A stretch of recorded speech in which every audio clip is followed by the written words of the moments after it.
people crave roots. They crave a sense of belonging, a sense of like, where did I come from? And I think that that is just kind of naturally ingrained in people. You're craving, at least I think for me, this slower pace. I need some really good, new, cool ideas. Unlocking Saratoga's real estate secrets. Welcome to Selling Saratoga, a podcast about the real Saratoga real estate scene in one of the Northeast's hottest and fastest growing markets. Our listeners are going to gain expert insight on the best ways to make decisions about home improvement, investment, design, buying, selling, and everything in between. I'm Helen Mastrion. And I'm Noelle McLaren. Together, Helen and I have the keys to your future in Saratoga real estate. On today's episode of Selling Saratoga, we are talking to Darian Roselle, founder of Pantry Hill, which is a Saratoga kitchen, garden, and home blog. Darian, welcome. Did I describe you correctly? You did, yeah. How would you describe Pantry Hill? I think that Pantry Hill, first and foremost, is a home. That's where we started.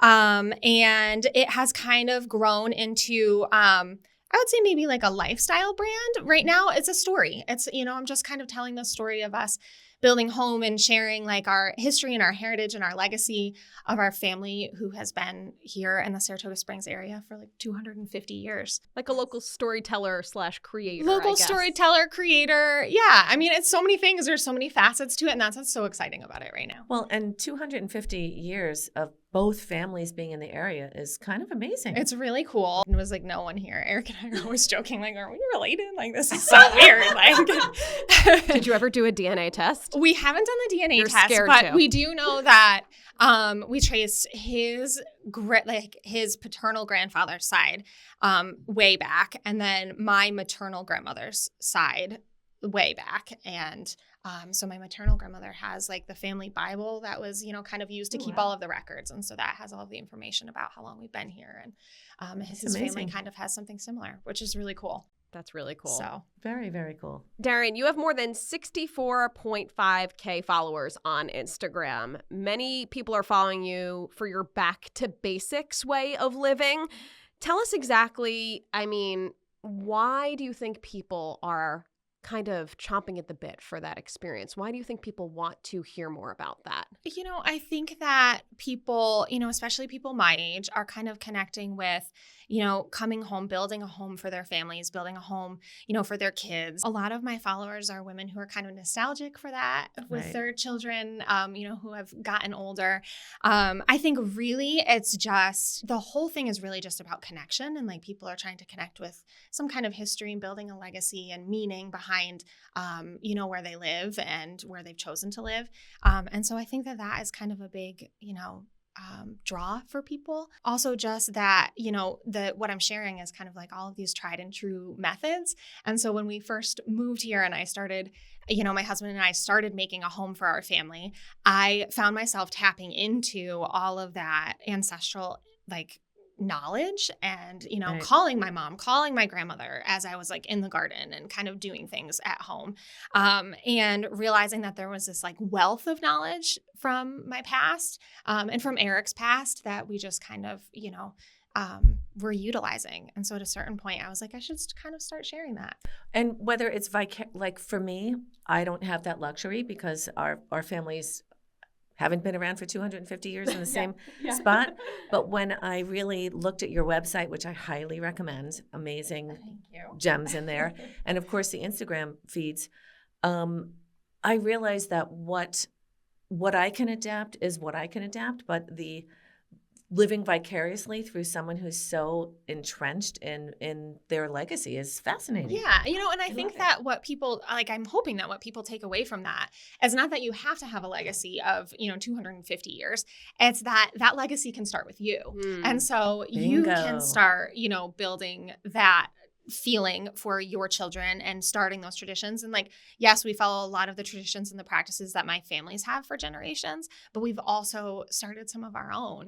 And my kids, look at some of those traditions as the most, that some of their happiest memories of special things. Special things. Yeah. I can relate to that too. And that's kind of how I started following you, Darian, is I I remember in this COVID world, I feel like COVID has kind of helped people want simpler times. I think the combination of COVID, and having nowhere to go, nothing to do, has people focusing on their homes because that's where they were really living their lives, not at all outside of your homes. You weren't rushing anywhere to do anything. People were trying to slow down. And then also our fast-paced lifestyle. Everybody's moving so quickly with our technology at our hands. You're craving, at least I think for me, this slower pace, right? So I remember in the middle of COVID being pregnant with my second son and wanting to start a garden because it was something simple my older son and I could do and start that tradition together. And I started following some of the things you did in your garden, which is, by the way, if you have not seen Darian's garden, go check it out on Instagram. It's amazing and vast and incredible. It's a lot of work.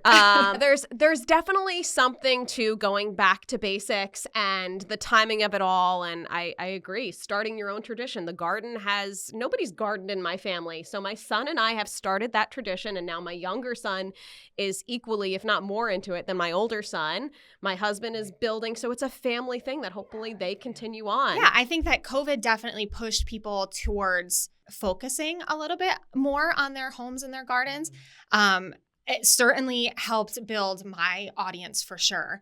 I think that it just happened to be at the right time. Like we had named our home Pantry Hill back in, we moved in 2016. We named the home in 2017. And I didn't start sharing anything about Pantry Hill and what we were doing until right before COVID, right? Yeah. So it was like a month before COVID, I kind of started thinking like, I should start sharing this in more of like an editorial space, which is kind of like, that's my background. Right. So I worked in lifestyle magazines, business magazines, city magazines. I was a managing digital editor. And so this for me was kind of a way, I had taken a step back from my editorial job to spend more time with my kids. And so this was kind of a way for me to kind of not let those skills just completely dissolve, and I had a mentor at the time who had said to me, just keep a foot in the game, pick a passion project. And so I had that kind of in the back of my head. That's smart. And so that was like for the first year, I just focused on the boys and just doing what we were doing at Pantry Hill.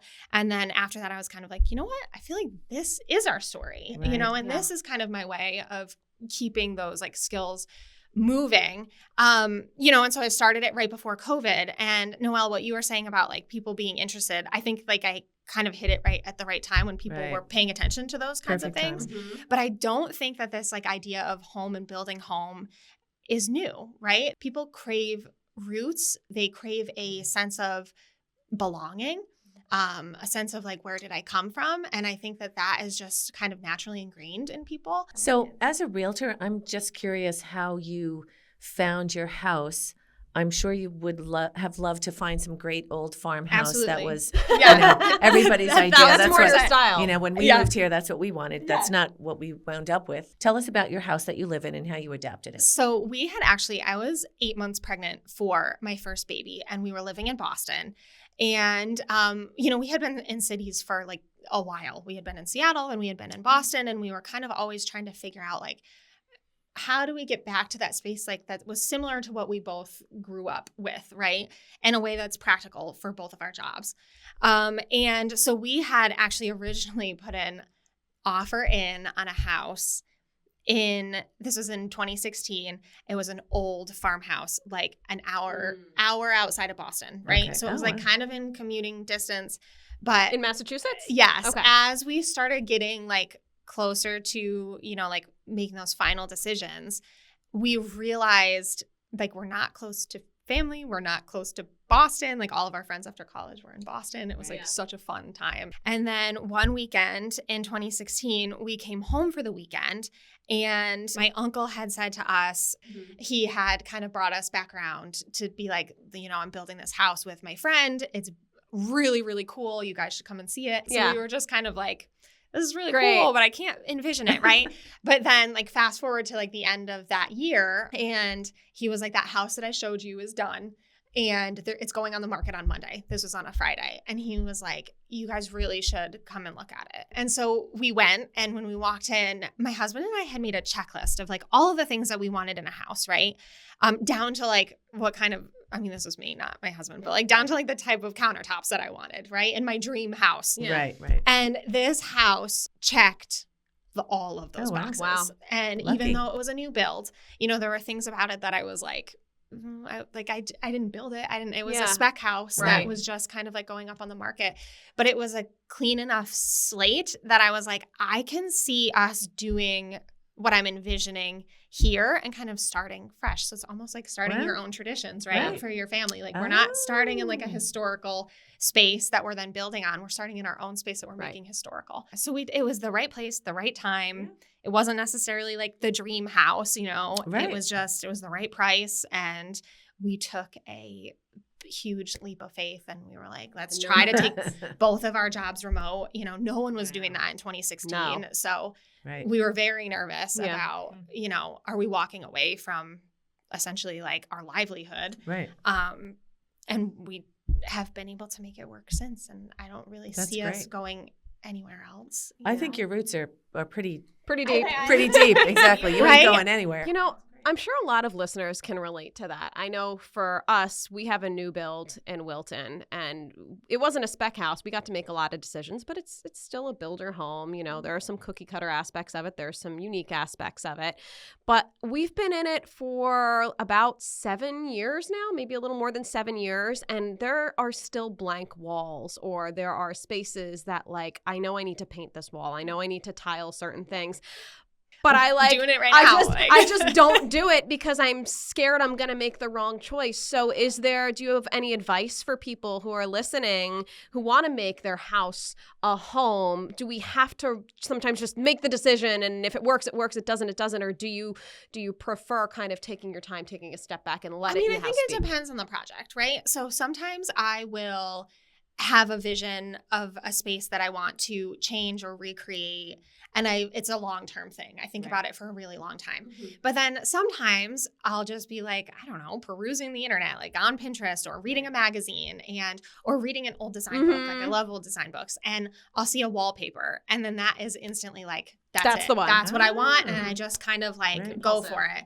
And so it took me a very long time to choose my first wallpaper. It was the powder bathroom downstairs. So the powder bathroom downstairs took me 3 years to decide on a paper. You're making me feel better. Right? Wow. And so, but as soon as I chose that, I was like, all right, now I kind of know where I'm going with the rest of it. And so I started pulling from that paper to do the rest of the house. Okay. And so it actually originally started with this pillow that I had when we lived in Boston. And I loved the color palette of the pillow. And it's like a fly fisherman. And it's just got like all of those kind of really warm, cozy kind of country colors to it. And so I always looked at that pillow like someday like I will pull from this pillow and this is the color palette of my house. And so that wallpaper that I found matched the color palette of that pillow.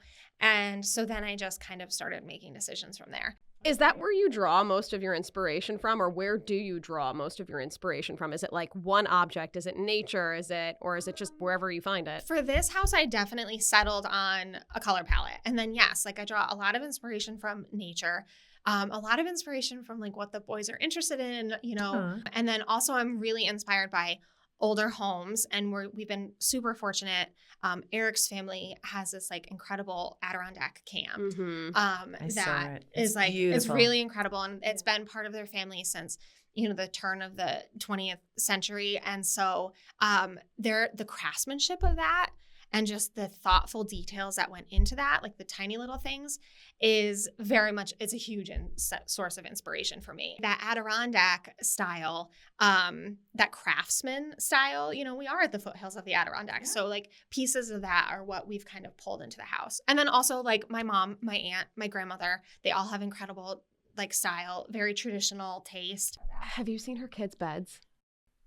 Yes, I was wondering if a Facebook Marketplace. I am obsessed with those. If I could copy and paste those, which you cannot, that's why they're special. Right. Yeah. Have you seen them?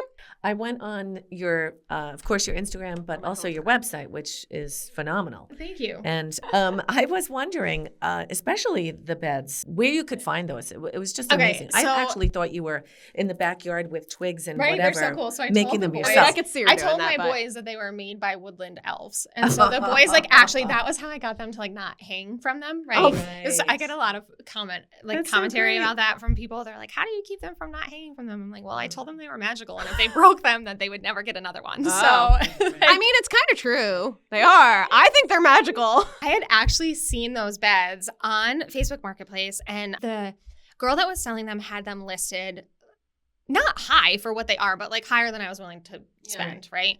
And so we went on vacation and we went to Florida to visit my husband's family. And I was kind of watching them the whole time we were in Florida to like see, are they going to sell? Right. And then when we were in Florida, she dropped the price by half. Oh my gosh. And I was like, oh, ding, ding, ding. If they're still available when I get home, I'm going to get them, which is like my husband's least favorite thing to hear. He's like, this is super unique. And they came out of a house, like a younger girl had purchased this house and she was renovating it. It was like an old farmhouse. Right. And they were custom made for the original couple's sons who are now adults. Yeah. And she just needed them out because she was renovating. And so I was like, pick me. Magic. Amazing. Sometimes it works. Yeah. That's great. So in my deep dive of your website, I fell in love with your love of pies. Yeah. If you, I love that. Okay, so my husband's mom, rest in peace, Millie Mastrion, best mother-in-law ever. She was amazing and wonderful. And my mom passed away much earlier, and she was not a baker. So when I met my husband, we commuted on the train. We went to his house every night after work. We both worked in the city and had dinner.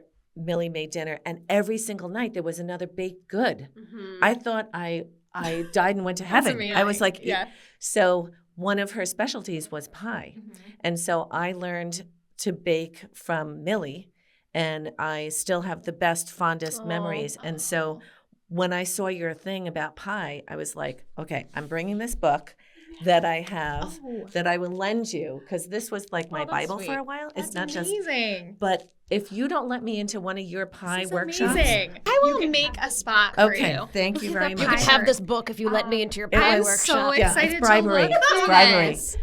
This is wonderful. Your kids making pies, your pies, the berries. So I live in Greenfield. Yep. So do you. Yep. Tell us about your how we ended up here. Yes.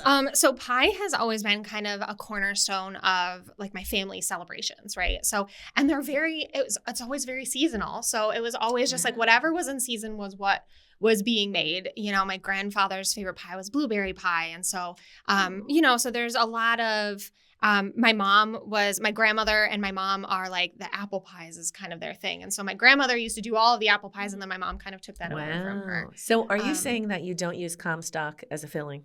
I don't. No, you're using the real thing. I mean, although I do, there is a lemon pie that I use, and like the filling is just like in the can, which is like, I mean, that is like. But that's what makes it good sometimes. Sometimes, we're using, like what I use is the ingredients that my great grandmother was using. She raised her 6 children on Hutchins Street in Saratoga. She actually grew up in Cambridge on a farm with 10 siblings, and it was a working farm, and my great-great-grandmother raised those children largely on her own and supported them with her working farm. That was her, she came from Sweden. When she came here, she didn't speak any English. Oh my God. And so they settled in Cambridge, and they had 10 children, and my grandmother was one of them, or my great grandmother was one of them, and she took a job nannying in Saratoga, which is how she ended up in Saratoga with her husband's family, who has been here for, had been here for like generations, like pre-civil or Revolutionary War.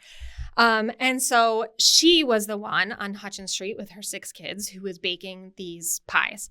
And so her recipe is just something that we always use. It's what my mom uses. It's like kind of like a no-fail pie crust. Okay. Yes, the crust. And then the fillings changed seasonally. Right. And so pie, I think, is something that you really need to get your hands in to understand like whether or not it's going to turn out. Right. There's a lot of factors that contribute to like how it's turning out. People have a ton of like, nostalgic memories surrounding pie. And then again, like it has that seasonal aspect to it. So when I started thinking about how I wanted to make Pantry Hill tangible for like kind of a broader audience rather than just digital. And so part of that was like, well, the start of Pantry Hill happened from me learning from my ancestors and then kind of like sharing that. So like, why don't I teach people how to do some of the things that my ancestors were doing? I have a background in teaching, so that was kind of like, No-brainer. very natural to me. Mm-hmm. And so this pie is kind of combining all of my loves of like, That's so cooking and great. baking, teaching, and editorial. Oh, that's great. That's side of so things. great. So So a very fond memory, my mother-in-law used to make pies all the time, cakes, pies, everything, but her pies were the best, right? Yeah. My favorite. I didn't always like the filling, so she would take the rest of the crust that wasn't part of the pie and make cookies for me out of the Oh. pie we do that with crust, the right? boys. With They're so good. cinnamon sugar on Cinnamon it. and sugar, yes. But what So struck good. me was, to me, the thought of making a pie is a big deal. And so we'd be sitting at Sunday dinner. My mother-in-law made sauce and meatballs every Sunday, and my nephew Douglas would say, he was 3 or 4 years old, "Grandma, you want to make a pie?" And I would be astonished that she would be like, "Yes, Douglas, let's go make a pie." Yeah. Like it's no biggie. I think that's the other thing, though, dinner. is like you just kind of, you get so used to it, right? And I think that specifically with this recipe, I think that people are finding it's not as difficult as it's been made out to be, right? And You I just think have that to do there's it. so many recipes out there that are like, you have to use this type of butter, you have to break it up this way, you have to like chill it for a certain amount of time, like, and I think that they can be more approachable than that. And so I try to make them very approachable. And so I hope, and I think that this is the feedback that I've gotten over the last 3 seasons of doing these, that people understand that and then they're kind of like incorporating them into their families. And you do other things too. You do the wreaths, right? Wreath making. Yeah, I've done kind of like pop-up workshops at other places. Like one of them I do is at Sugar Bush Lane Mercantile. Just kind of like that another, if people are, they're in Charlton. She's awesome. My friend Love it. Carrie. Love it. But she has the perfect setup for her to be able to run her shop and then me to be able to run a workshop. So I've done, like vanilla extract. I've done like planting things for Mother's Day. Some just like really, and they always like people love to come and learn. Because people want to go back to basics and brings us They come back with their to mothers, that. they come with their sisters, and I think that they do want to go back to basics, but it's also that connection. It's just a connection with people who are interested in similar things.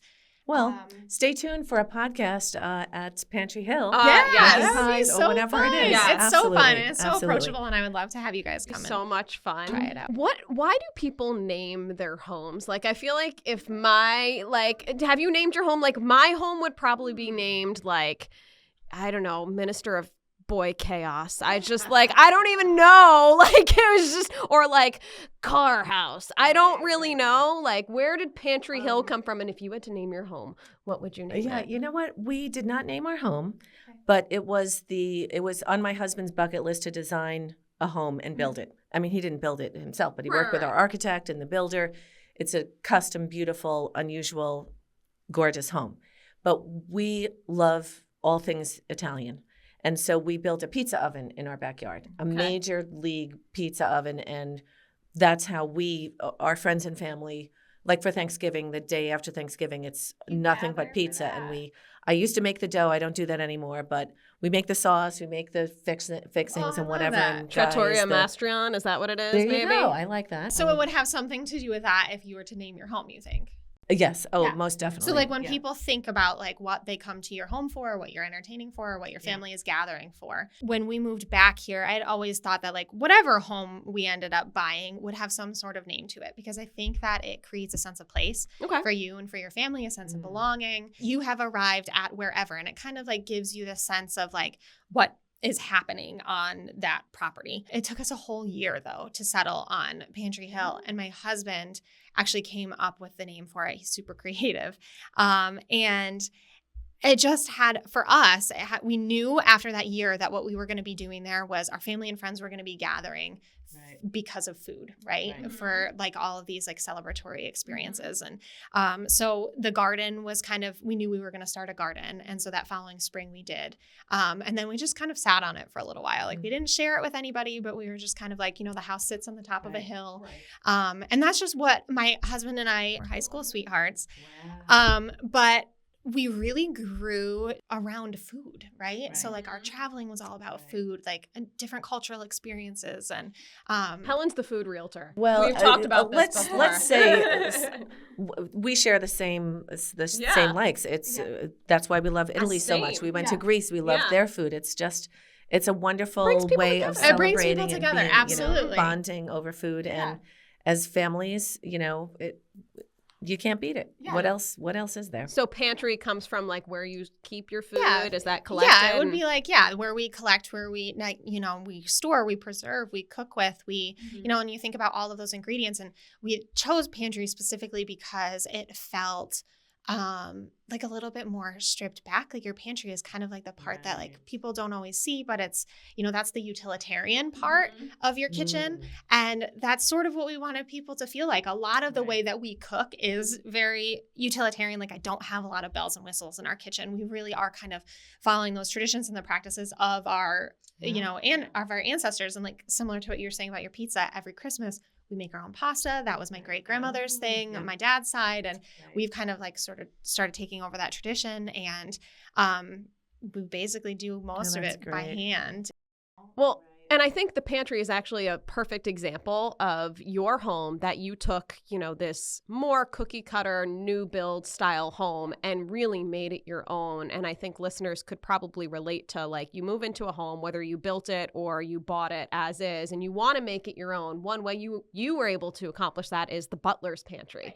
It's incredible. You make it your own by filling it with things, right? And so that's kind of like your pantry. Like you make your pantry your own by filling it with all of these like, flavors that are yours. Right. And then we did actually physically add like several pantries, which Really? I was just talking about the butler's one, which is beautiful. Tell me about your butler's pantry and the process. So that was the original mudroom, which like when you're sitting in the kitchen, this is one of the things that like, I don't know.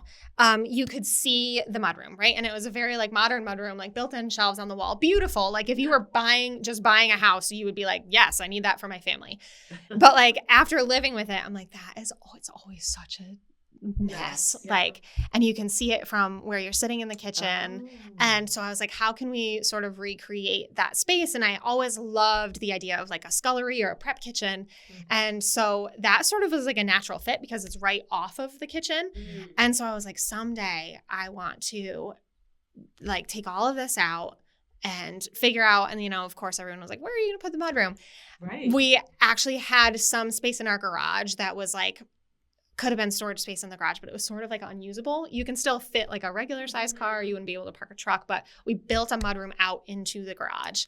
And then we used that space as kind of like that prep kitchen space. We added the round window, which none of this was pre-planned, but it all just kind of like lined up. The round window lines up with the gate of the garden, of the kitchen garden. And so when you're standing in the prep kitchen at the sink, that was kind of the whole point of it, was that you would be bringing your vegetables in from the garden and washing them in this big sink rather than carrying all of that dirt and stuff into the kitchen. Wow. She thought of everything. Note to self. I love that idea. I'm telling you. But see, that's why people follow Darian, because like and I'm sure you as a realtor can relate to this. How many times have you taken people through a home and they're like, this isn't what I was looking for. This is not what I have in mind. And you have to live in it. Like, you have to live in it, but you can also make it your own. But I think that that's like any home, right? So if we had to have landed in a different space just because we needed to move home, like there's things that you can do to it that make it feel like yours. And it doesn't even have to be massive construction. It's like, most of the things in my house have come from Facebook Marketplace, garage sales, like, and those are like the kinds of things that family heirlooms, make a house a home, and you can kind of like repurpose different spaces. Sure. So I'm hosting Thanksgiving this year. That's usually our holiday that everybody comes. Yeah. I need some really good, new, cool ideas. Yeah. I did like a whole, we also host Thanksgiving. And I love hosting it. And this past year, I had a lot of questions about like, how are you preparing? Like it's usually like 25, 30 people. It's like, how are you preparing for this? So I started sharing that a little bit more, like kind of that behind the scenes.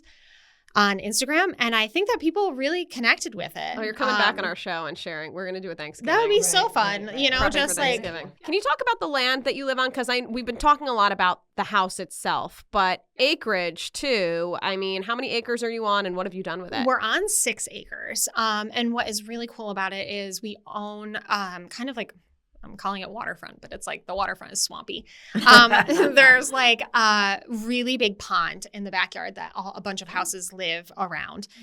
So, there's a lot of space for the boys to explore. We've kind of built trails. All of our neighbors next to us, we're very fortunate. We have an awesome community of That's neighbors. great. So there's trails between like all of our houses in the woods. And so the kids can kind of like move through that. And then we made a large section of it the kitchen garden. And then recently we cleared about another like acre and a half for a really fun project that we have coming up. When we settled there, 6 acres seemed like a ton of property coming, we were living in the cities. I grew up in like the suburbs in Wilton. My husband grew up on 6 acres. And so that was what he was comfortable purchasing. It's nice to have somebody who can like guide you through it He a was little like, bit. I know. But now that we're there, we're actually like, kind of wish it was like double. But I mean, we put so much into it. I love the vibe. There's no doubt. This is so super cool. What's your goal? Where do you see Pantry Hill? What's your direction? Right now, I'm focused on telling the story, right? I'm telling the story. It's people are relating to it. They're connecting with it. That is really fulfilling for me. Teaching just the few pie workshops that I'm doing a year is super fulfilling. No pun intended. Yeah. Fulfilling. Fulfilling. But yeah, so right now my kids are little. So I do see this becoming more of a lifestyle brand as I move forward with it. But currently it's just about, telling the story. We're loving the story. It's really It's a phenomenal. magical story to follow. And when you follow Darian's Instagram, if you haven't checked it out, it's Pantry Hill, at Pantry Hill, right? Yes, at pantry.hill, but either Pantry.hill. Okay, that's important though. It's really kind of just like reading a storybook, and that's what I love about That's it. sort of what I'm trying to deliver is that like storybook experience, even with my pie workshops. My mom, my sisters, my aunt, like they all help me with my pie workshops. And so like my pep talk before every workshop is like, I want people to feel like they're walking into the story. Like it's a storybook from start to finish. And it's like very editorialized. Like I have 3 little boys, right? And our house is like the chaos of 3 little boys. There's the messes. There's it's there, and that is the point of the house. That is why we live there, right? And so I would never want my family to feel displaced for like the things that I'm talking about and building. So I think that has helped me in keeping it very editorialized in what I project.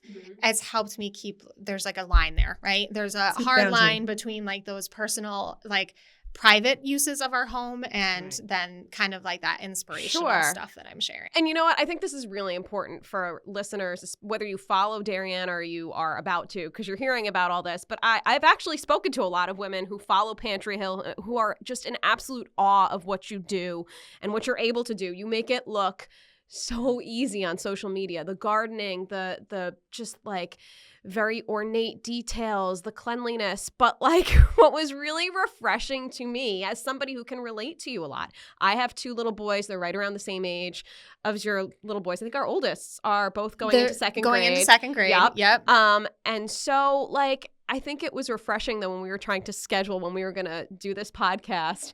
I'm expecting to get on the phone with a Disney princess, right? Because Darian just looks like she's got it all together, and for the most part, she does. She definitely does more than me. But she's trying to wrangle her kids in the garden, they're screaming at each other in the background. Like we live here's the other thing. Like we live a very modern lifestyle, right? Yeah. So like the editorialized version of Pantry Hill is definitely stripped back, but we like my boys play video games. We like, there's like aspects they wear like hideous graphic t-shirts that like, like there are just, we live like a normal family. It's just like my background is telling stories. Yeah. And so this is the way that I want to tell my story and tell about my family history.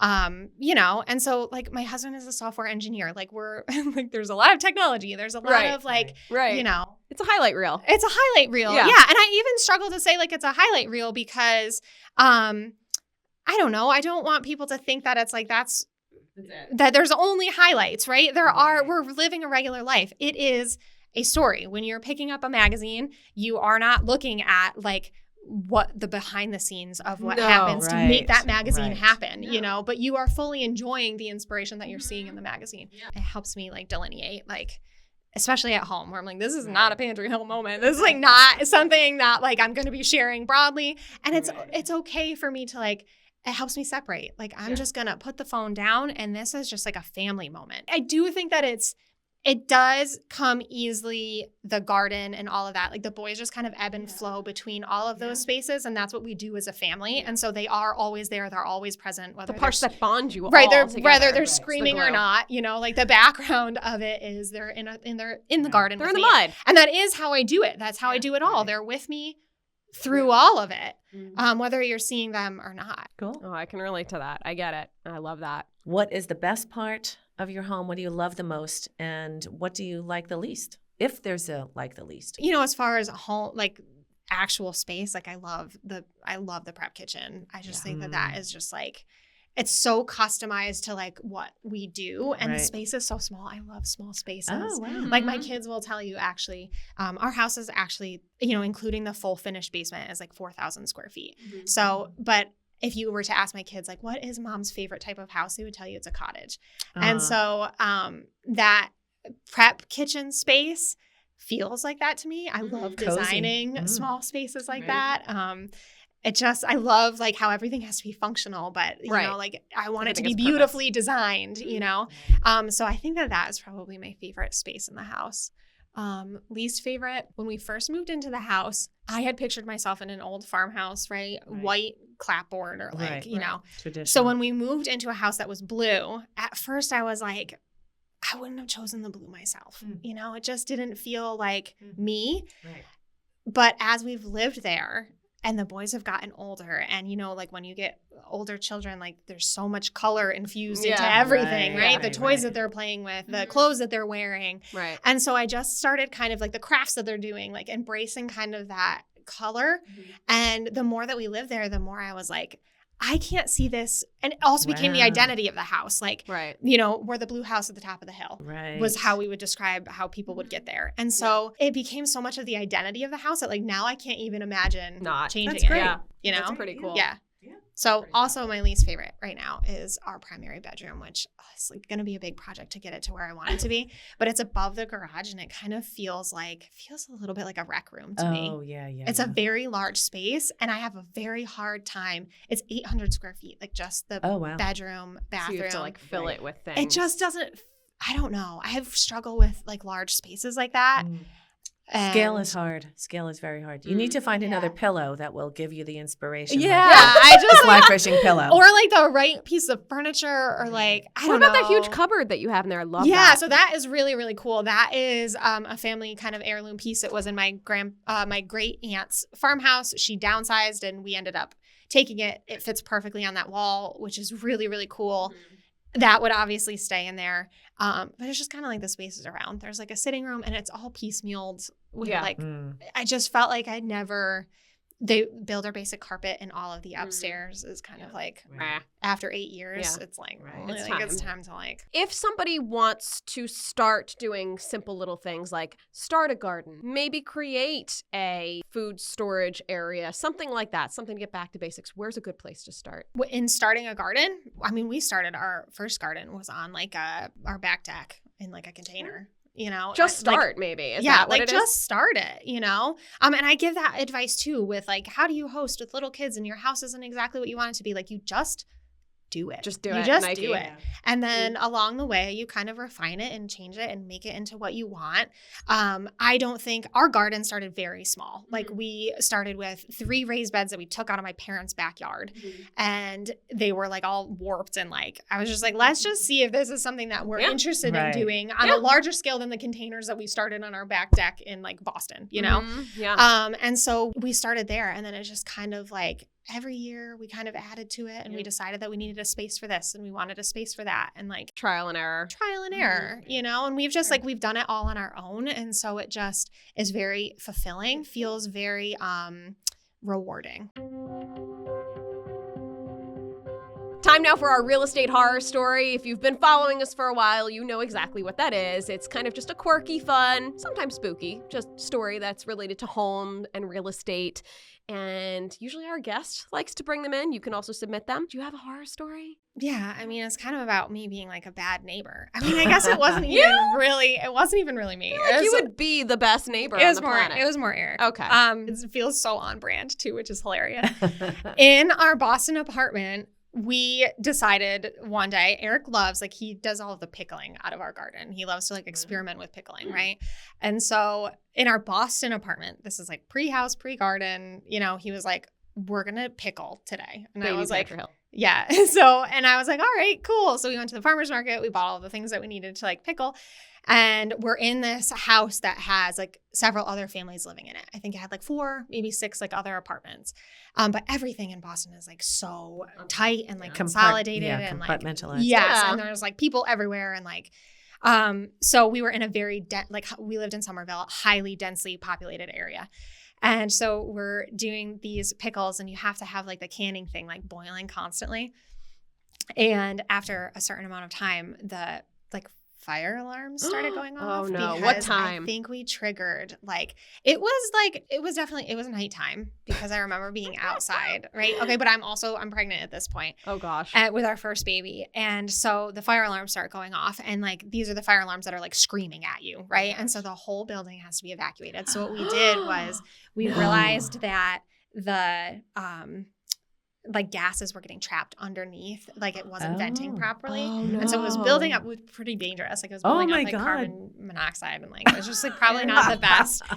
So it was good that the alarms went off, but like the bad thing was like we felt fine. Like there was nothing, you didn't even notice. No, we didn't even notice, right? And so they had to evacuate the whole building, all the family, but then we called the fire department to be like, we don't know why they're going off. We don't understand what's going on. There is no fire, you know? Right. And they sent, guys, like the whole fire brigade. Were you mortified? Ambulances, fire trucks. Like they shut the whole street down. Oh my gosh. And then this is like a one-way, like there's like just no way to get around. Right. Like all of the neighbors came outside and they were all standing there. We had to tell everyone that we're basically shutting down our entire apartment complex because we were making pickles. Because of pickles.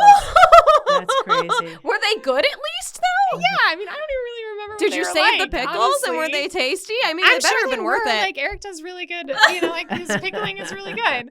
But I was totally mortified. And at that point, I was just like, we're so close to everyone. Like, this is like a lot. Did anybody say anything to you? No, we had like, most people were really nice. We had like one woman come down and she was like, my son is the fire chief. And I'm like, well, can you tell the fire chief to like call off? Like this does not need to be like this big of a, we had called and we were just like, I think you need to send somebody just to check it out. Like bring a meter, just kind of like come in quietly, check it out. And then we heard them coming and we were How like, long were you displaced? Like, or was we were outside displaced? for a while. Oh my gosh. Who knew pickling could be dangerous? That's crazy. Yeah, we were outside for a while. Apparently in a small apartment where there's not a lot of ventilation. Did everybody get a pickle too? Did you like tie a little Pantry Hill You know what I twine didn't on and hand them out? Well, you know what I didn't love about living in Boston was like there was not a great sense of community. Like I know that people say that there is in like, some of the older neighborhoods, but like the neighborhood we were in at that point was like very transient. Like it felt like people were moving a lot. Okay. And so we never, even the people that lived in our building, we never really got to like nobody got a pickle. Know them very well. And now we're like out in the middle of the country. No pickles. Right? No pickles. We're closer with our neighbors now who live like acres away from us, and we were with the people that lived in the same house as us.